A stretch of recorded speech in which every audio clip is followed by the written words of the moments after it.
Olá, meu nome é Adriana Moura e hoje eu vou falar de uma pessoa com quem todos os nerds do mundo têm uma dívida.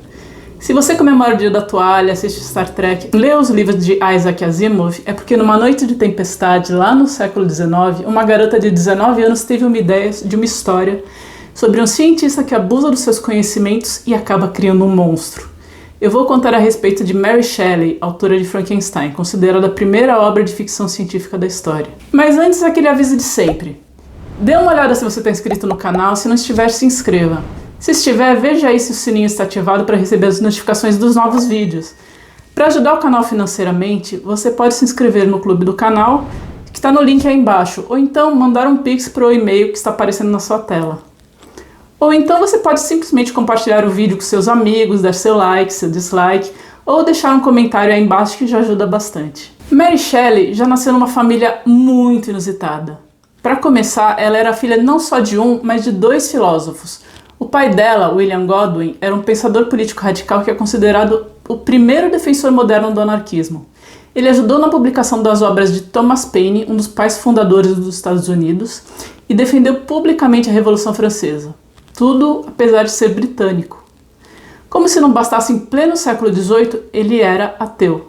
Se o pai já era inusitado, a mãe batia todos os recordes. Mary Wollstonecraft foi uma das pioneiras do feminismo e é considerada uma das mais influentes defensoras dos direitos das mulheres.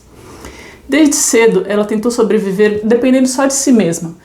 E assim ela tomou consciência de que as mulheres não tinham as mesmas oportunidades que os homens.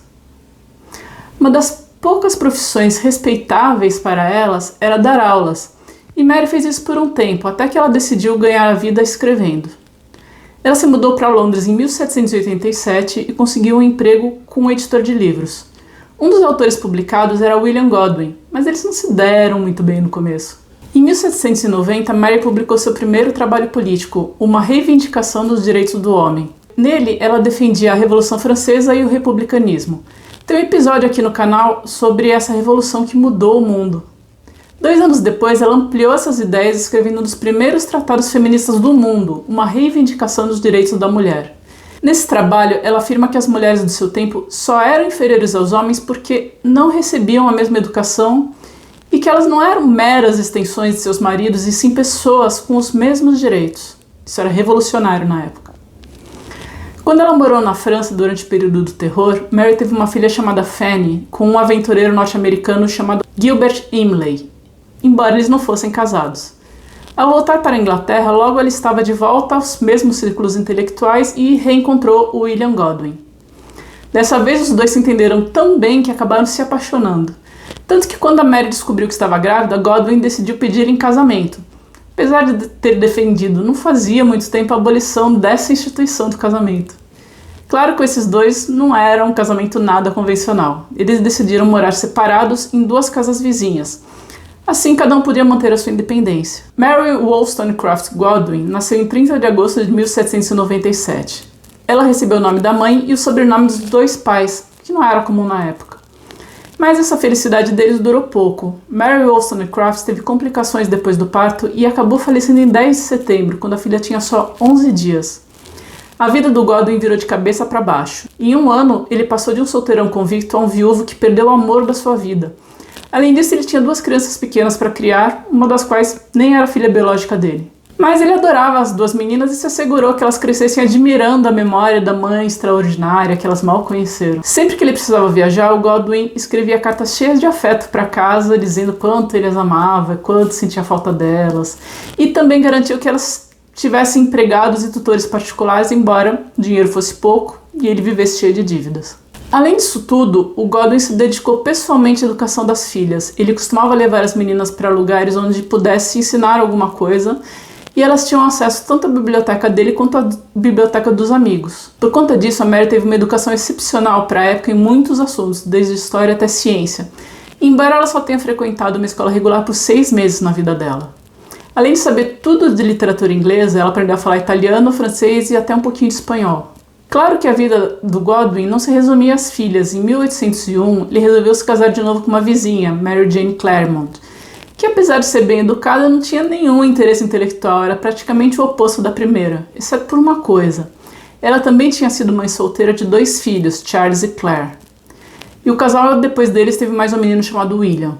Os amigos de Godwin consideravam Mary Jane vulgar, ignorante e briguenta. Além disso, elas tinham uma tendência a favorecer os próprios filhos e esquecer os enteados.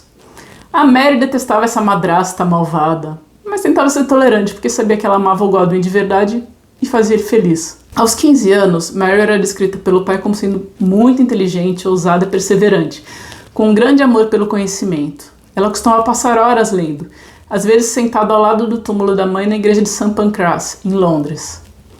Ela começou a escrever historinhas nessa época como um passatempo, e ela chegou a colaborar com um poema publicado pela editora do pai em 1807, quando tinha 10 anos.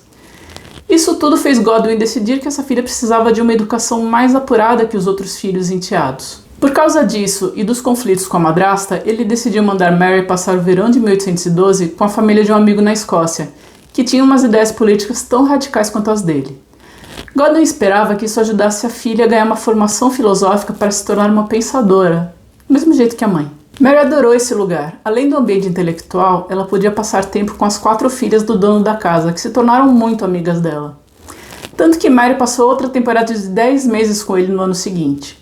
Quando ela voltou para Londres em 1814, Mary conheceu um novo amigo do William Godwin que tinha começado a frequentar a casa da família praticamente todo dia.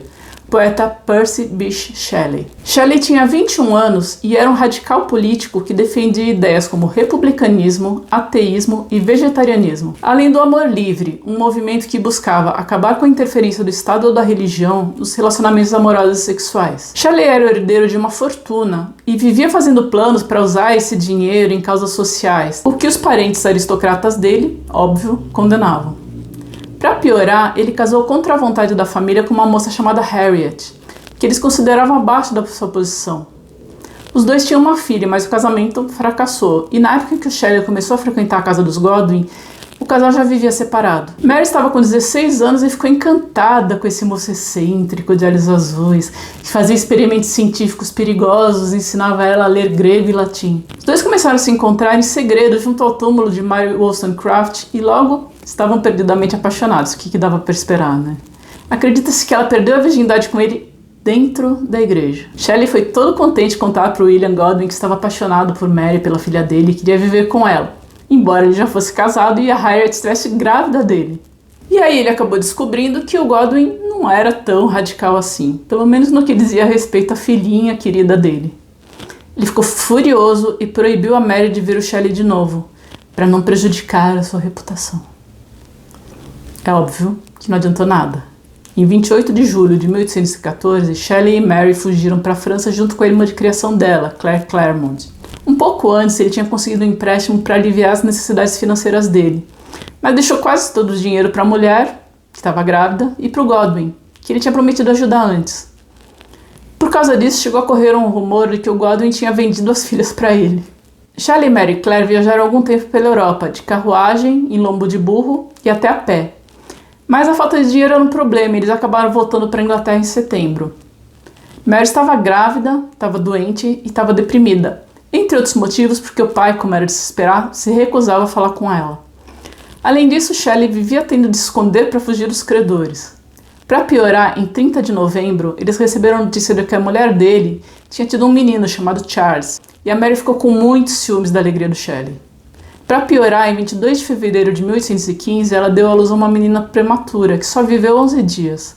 Ela caiu numa depressão muito forte e chegou a ter alucinações com o bebê. Mary sempre tinha se sentido culpada porque a mãe tinha morrido no parto dela, e agora ela começou a ser assombrada pela morte dessa filha. No verão, a saúde mental dela tinha se recuperado e ela estava grávida de novo.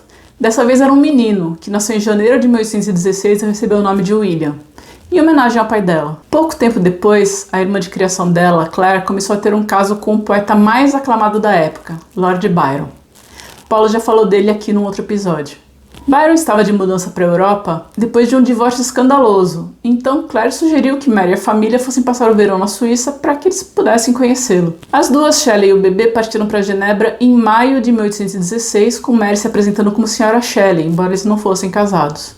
Na verdade, ele ainda estava casado com a ex-mulher Harriet. A família alugou um chalé chamado Maison Chapuis, à beira do Lago Genebra, na Suíça, e logo começaram a frequentar a vila Diodati, que era onde o Byron estava hospedado com seu médico John Polidori.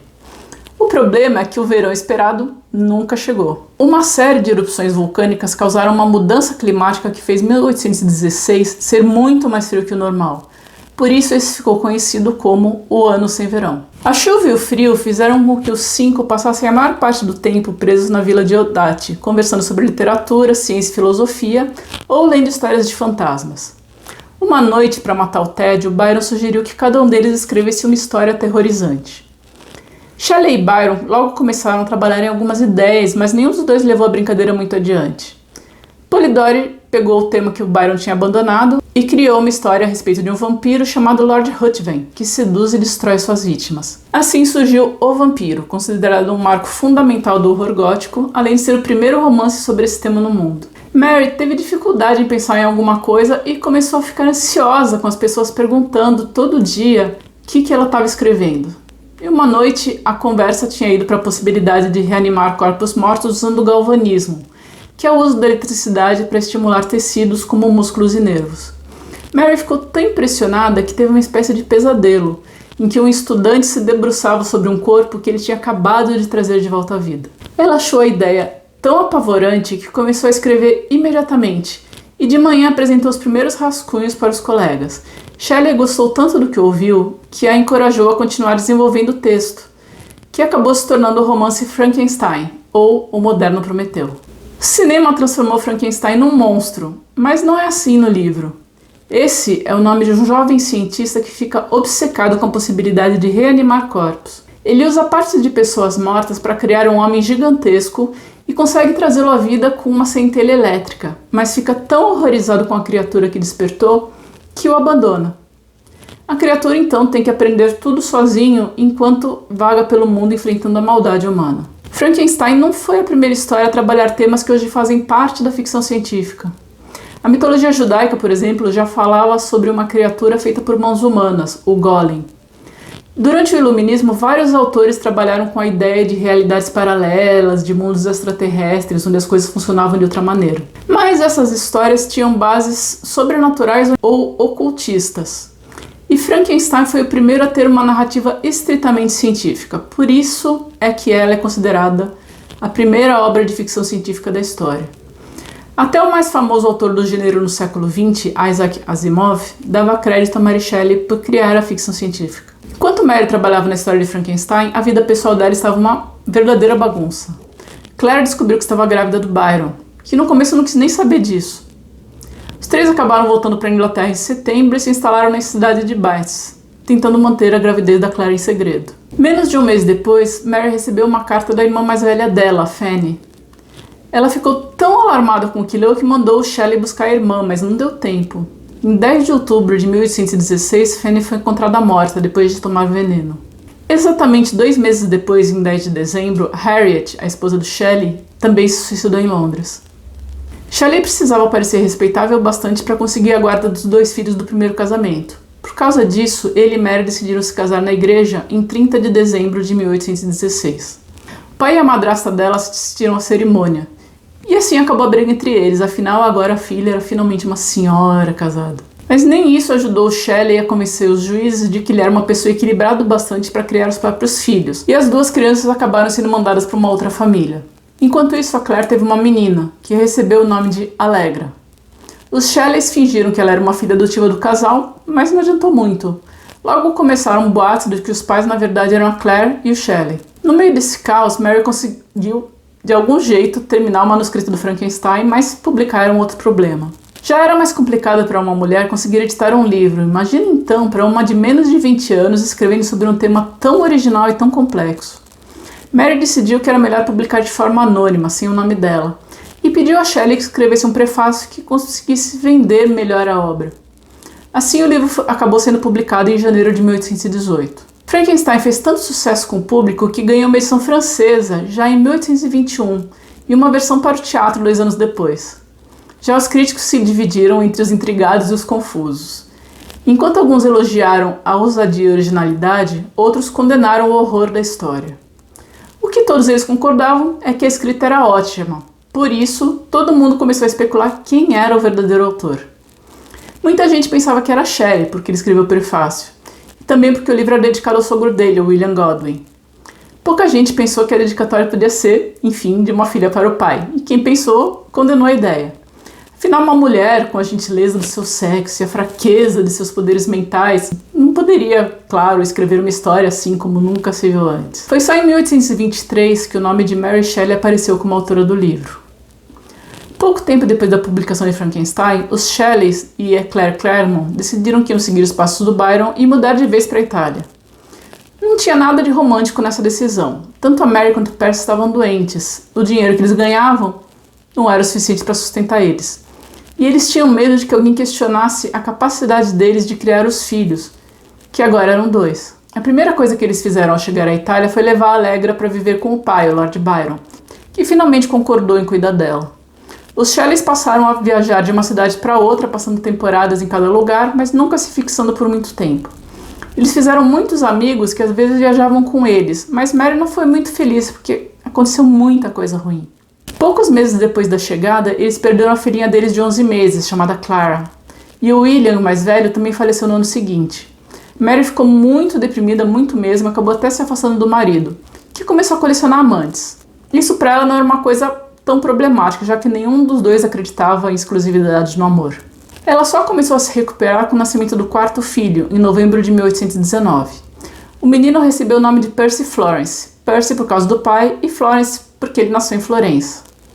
Além disso, o casal registrou como sendo deles uma menina chamada Helena, que na verdade era adotada. Há muita especulação sobre quem seriam os pais verdadeiros dessa menina. Shelley com uma outra mulher, o Byron como empregada deles, ou mesmo simplesmente um casal local. De um jeito ou de outro, Helena acabou falecendo também aos 2 anos. A Mary culpava o clima italiano pela perda das suas crianças, mas isso não impediu que ela descrevesse a Itália como um paraíso. Esse foi o período que ela foi mais produtiva, escrevendo vários romances e peças de teatro, alguns deles em parceria com o marido. Em 1822, a família e um casal de amigos chamados Edward e Jane Williams se instalaram num vilarejo na costa da Ligúria, no noroeste da Itália. Logo que eles chegaram, receberam a notícia da morte da sobrinha Allegra, a filha da Claire do Byron.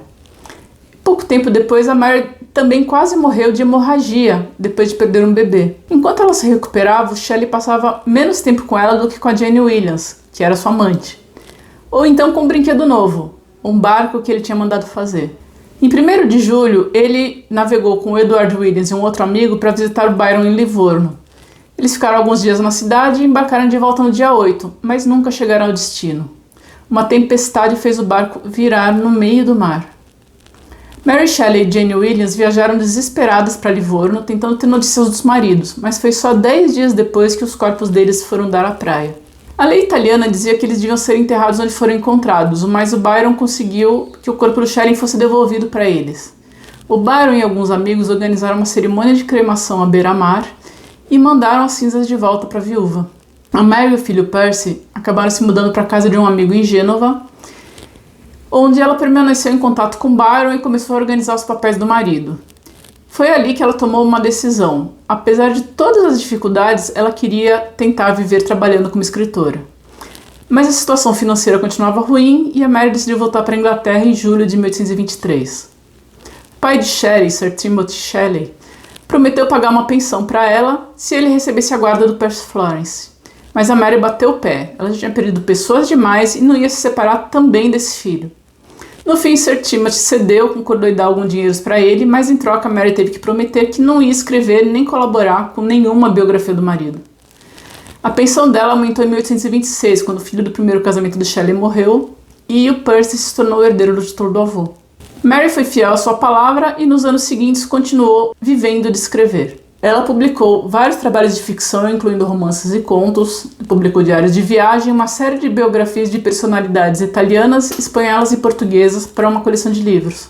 Entre os biografados estavam Cervantes, Camões, Maquiavel e Lorenzo de Médici, um dos Médici de que o Paulo falou nesse outro episódio. Para completar a renda, ela também produzia artigos para revistas femininas. Tem que viver. Mary também se dedicou a manter viva a memória do marido. Shelley não tinha sido um poeta muito reconhecido no seu tempo, a não ser pelos escândalos, mas isso mudou nos anos seguintes à sua morte e boa parte disso se deve ao trabalho da viúva. Ela publicou um livro de poemas inéditos dele em 1824 e 15 anos mais tarde conseguiu fazer uma edição reunida da poesia de Shelley. Nas duas obras, ela conseguiu driblar a proibição de Sir Timothy escrevendo longas notas biográficas junto a cada poema. Não dava para dizer que é uma biografia, mas de certa forma era. Mary divulgou uma imagem do Shelley como sendo um poeta lírico, ao invés do radical político, porque isso fazia com que os leitores do período se identificassem mais com ele. Isso foi fundamental para a redescoberta da obra de Percy Bysshe Shelley, que passou a ser considerado um dos maiores poetas britânicos do século XIX. Por outro lado, ela lutou para que a obra dele não fosse afetada pelas suscetibilidades vitorianas e fez os poemas serem publicados na íntegra, com todas as referências à política, ao ateísmo, todas as coisas que iriam causar escândalo. Mary nunca mais se casou, embora tenha recebido várias propostas. Um dos admiradores que tentaram conquistá-la foi o escritor Prosper Mérimée, autor, entre outras obras, da novela Carmen, que anos depois deu origem à ópera com o mesmo nome. Mary passou o resto da vida se dedicando a cuidar do filho, que estudou nas melhores escolas, e a ajudar mulheres que sofriam com a misoginia da sociedade da época. Entre as pessoas que ela ajudou estavam uma amiga, a Isabel Robinson, e a namorada dela, Mary Diana Dodds. Em vez de se escandalizar com o relacionamento homossexual, a Mary arranjou documentos para que Mary Diana se transformasse em Walter Sholto Douglas, e o casal viajou para Paris como marido e mulher. Percy Florence Shelley se tornou um advogado de sucesso, mas, diferente dos pais, ele nunca mostrou nenhum talento para escrever. Em 1844, ele se tornou Sir Percy ao herdar o título e as propriedades do avô. Ele e a mãe foram viver na propriedade da família Shelley em Sussex e também tinha uma casa em Londres. Mary viveu com a família do filho mesmo depois que ele se casou. Ela já vinha sofrendo há vários anos com dores de cabeça e ataques de paralisia que muitas vezes a impediam de escrever. Os médicos desconfiavam que ela tivesse um tumor no cérebro, mas na época não tinha muito o que se fazer. E Mary Shelley acabou falecendo em 1º de fevereiro de 1851, aos 53 anos. Quando abriram a escrivaninha dela, Percy e a esposa encontraram mechas de cabelo dos filhos que ela perdeu, um diário que ela compartilhava com Shelley, um poema dele e um saquinho de seda com um pouco das cinzas e um pedaço do coração do marido. Romântico, mas meio tétrico, né?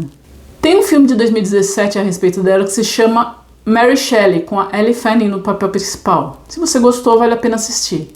Conte aí nos comentários o que você achou mais interessante sobre a história dela. E até mais, até a próxima.